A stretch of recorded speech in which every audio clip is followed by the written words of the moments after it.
दोस्तों नमस्कार, आप देख रहे हैं खेल ढाबा और मैं हूं नवीन चंद्र मनोज। आज हमारे स्टूडियो में बिहार के अंपायर ब्रदर्स आए हुए हैं। ऐसे तो ये चार भाई चारों क्रिकेट खेलते थे। एक छोटा भाई विश्वविद्यालय स्तर तक खेला, बाकी तीन लोकल लेवल पर पटना में क्रिकेट खेले, कुछ लीग खेले। क्रिकेट खेलते खेलते ये अंपायर बन गए। तीन भाई इनके अंपायर हैं। तीन में बड़े भाई का नाम है बशीम अहमद, उनसे छोटे हैं जसीम अहमद, उनसे छोटे हैं अनीश अहमद और जो सबसे छोटे हैं तौसीफ अहमद। तौसीफ अहमद ने पटना विश्वविद्यालय की ओर से क्रिकेट खेला है। बाकी तीन भाई अंपायर हैं। बशीम अहमद कभी कभी दिखाई पड़ते हैं अंपायरिंग के क्षेत्र में, जबकि जसीम अहमद और अनीश अहमद आपको पटना सहित अन्य जिलों में अंपायरिंग करते हुए दिख जाएंगे। आज हमारे स्टूडियो में जसीम अहमद और अनीश अहमद मौजूद हैं। तो आइए चलिए मिलते हैं जसीम अहमद और अनीश अहमद से। आप दोनों को खेल ढाबा में स्वागत है। पहला सवाल आप दोनों से है कि आप लोग क्रिकेट में कैसे आए? शुरू से ही पिताजी का एक रुझान था खेल के तरफ, तो वो शुरू से जहाँ भी मैचेस वगैरह होता था वहाँ हम लोग को लेके जाते थे और देखने के लिए जहाँ जब भी मौका मिला ले जाते थे। इस तरह से खेल का हम लोग को एक शुरू से माहौल पिताजी ने दिया, जिसकी वजह से किसी भी तरह का खेल है, फुटबॉल हो क्रिकेट हो, उसमें हम लोग मैचेस जाकर लगातार देखते रहते थे। तो देखते देखते एक शौक़ पैदा हुआ। तो शुरुआत में तो कहीं मौका नहीं मिलता था, तो ऐसे ही खेलते थे टेनिस बॉल से। फिर धीरे धीरे करके परिचय बढ़ा, तो लीग में मौका मिला, जिसमें पप्पू भैया, नीरज कुमार पप्पू भैया और लोग थे, वो लोगों ने मौका दिया। और ये खेलने का शौक़ यही था और खेल से लगाव था कि एक समय के बाद लगा कि अब खेल से कैसे जुड़े रहें। तो उसके चलते उसी के वजह से फिर हम लोगों ने एक समय के बाद सोचा कि अब खेल से जुड़े रहने के लिए अब खेल का तो समय अब धीरे धीरे समाप्त हो रहा है, इसलिए अंपायरिंग की तरफ मूव किए। अनीश जी, आपने कहाँ तक क्रिकेट खेला? मैंने राज्य क्रिकेट क्लब खेला, बी डिवीज़न, जो कि पप्पू भैया का टीम था और उसमें अच्छा प्रदर्शन किया। 14 रन नवाज पहला मैच में मारा। क्या आप जसीम अहमद एम्पायरिंग में आने का कैसे हुआ? अंपायरिंग में आने का सबसे बड़ा मेरा था कि खेल के प्रति रुझान था, वो क्रिकेट के प्रति ज़्यादा था, तो क्रिकेट के चलते हम उसमें। तो जसीम जी, आप दोनों में पहले अंपायरिंग के क्षेत्र में कौन आया? शुरुआत तो जैसे ये था, तो शुरू से पढ़ाई पर भी थोड़ा इसका विशेष लगाव था। हम पढ़ाई में उतना मन नहीं लगता था, तो खेलते खेलते उसके बाद शुरुआत मैंने पहले था घर में। फिर धीरे धीरे हम लगातार मैचेस कराते रहे, तो इसको भी एक शौक़ जागा कि भैया मैच करा रहे हैं तो हम भी कराएं।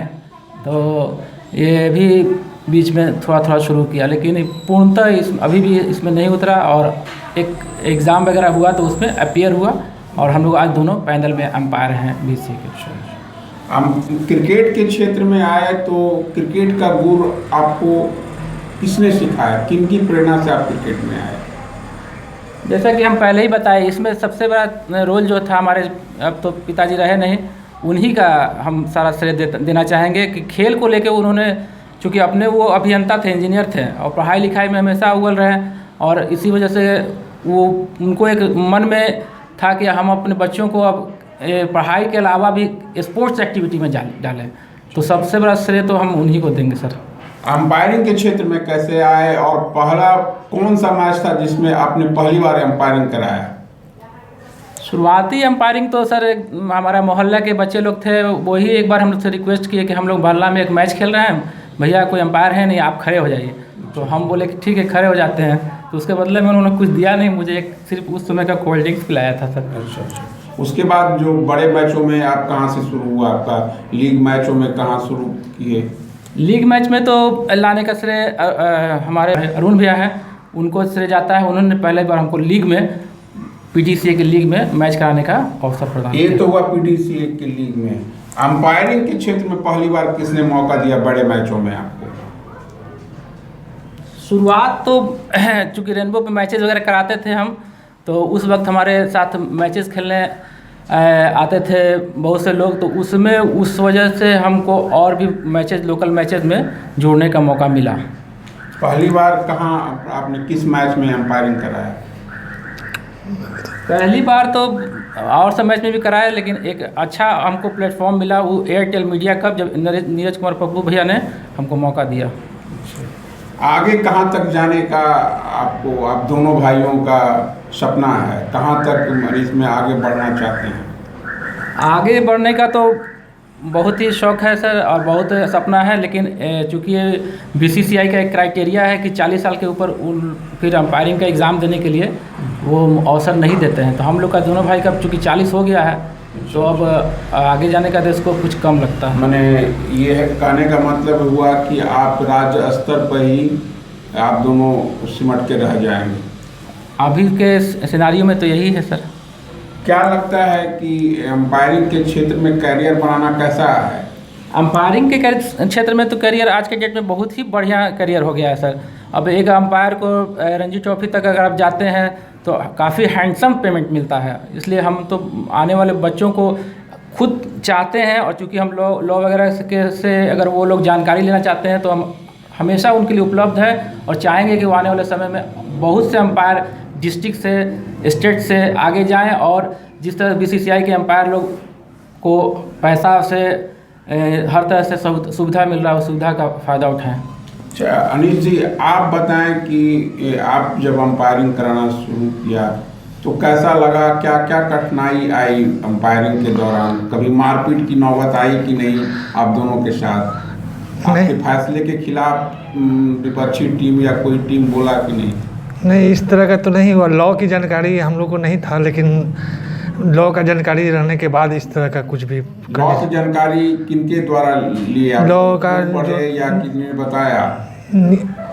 पढ़े भी, और जो सेवोनियर उसका जो होता है नियम था, जहाँ ज़रूरत होता था फिर हम उसको हेल्प कर लेते थे। अच्छा, हेल्प कर। तो ये हुआ, आपके पिताजी ने आपको आगे बढ़ाया, बाकी लोगों का सपोर्ट रहा। अनिल जी, जसीम जी, आप ये बताएंगे कि अब तक सबसे बेहतर आपका कौन सा मैच रहा जिसमें आपने लगा कि नहीं हमने बहुत बेहतर अंपायरिंग कराया हो, या यादगार मैच अंपायरिंग के लिहाज से? ऐसे तो बहुत सा मैच कराए हैं सर। हेमन ट्रॉफी जो लास्ट हुआ था भागलपुर में, उस टूर्नामेंट में हम सेमीफाइनल तक मैच कराए थे, और उस मैच कराने से मेरा अपना आत्मविश्वास बहुत हद तक ऊपर गया सर। और एक मैच जो हुआ था एयरटेल मीडिया कप कराए थे नीरज भैया, उस मैच में चूँकि सारे मीडिया के लोग थे, मीडिया के माने प्रिंट मीडिया, इलेक्ट्रॉनिक मीडिया और सारे तरह के मीडिया के पर्सन लोग थे, वहाँ पर मैच जब हम कराए तो हमको वो भी बहुत ही कॉन्फिडेंस बिल्डअप करने में मदद किया। आपने कहा कि हमारा सारा श्रेय पिताजी का है, उनके अलावा किन किन व्यक्तियों ने आपको इस क्षेत्र में मदद की? जहाँ तक मदद का सवाल है सर, तो बहुत लोग हैं सर, नाम तो बहुत लंबा लिस्ट हो जाएगा। अरुण भैया हैं, और भी अरुण भैया का हम मेन ही श्रेय देना चाहेंगे सर, इसलिए कि वो हमेशा हमारे लिए उपलब्ध रहे, और जहाँ भी गाइडेंस का ज़रूरत हुआ होती है। वर्तमान समय में आप दोनों क्या कहीं जॉब कर रहे हैं, या केवल अंपायरिंग से ही सब कुछ चल रहा है घर द्वार?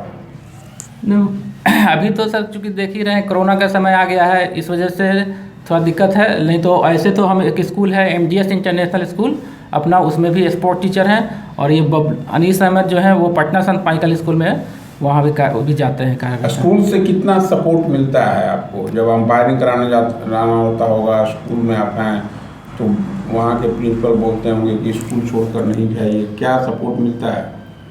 हमारे डायरेक्टर सर मनीष सर हैं, जो हमको पूर्ण सहयोग देते हैं, और वो हमें हर तरह का फैसिलिटी भी देते हैं, और कहते हैं कि जब भी आपका मैच है आप जाइए, अगर वैसा ज़रूरत होगा तो छुट्टी भी दे देते हैं, और अगर उसके विकल्प होता है सर तो वो हमारे भाई साहब को चाहे बोल देते हैं कि उनको भेज दीजिए। इस तरह से उनका पूर्ण सहयोग हमको मिलता है। तो आपने सुना जसीम अहमद और अनीश अहमद को कि कैसे एक क्रिकेट खिलाड़ी थे, अंपायरिंग के क्षेत्र में आए, आगे बढ़ना चाहते थे लेकिन उसमें उम्र की बाधा आ गई। हमारा यह वीडियो अगर आपको अच्छा लगा हो तो आप इसे शेयर करेंगे, हमारे चैनल को लाइक और सब्सक्राइब करेंगे, बेल आइकन को दबाना ना ही भूलेंगे। जय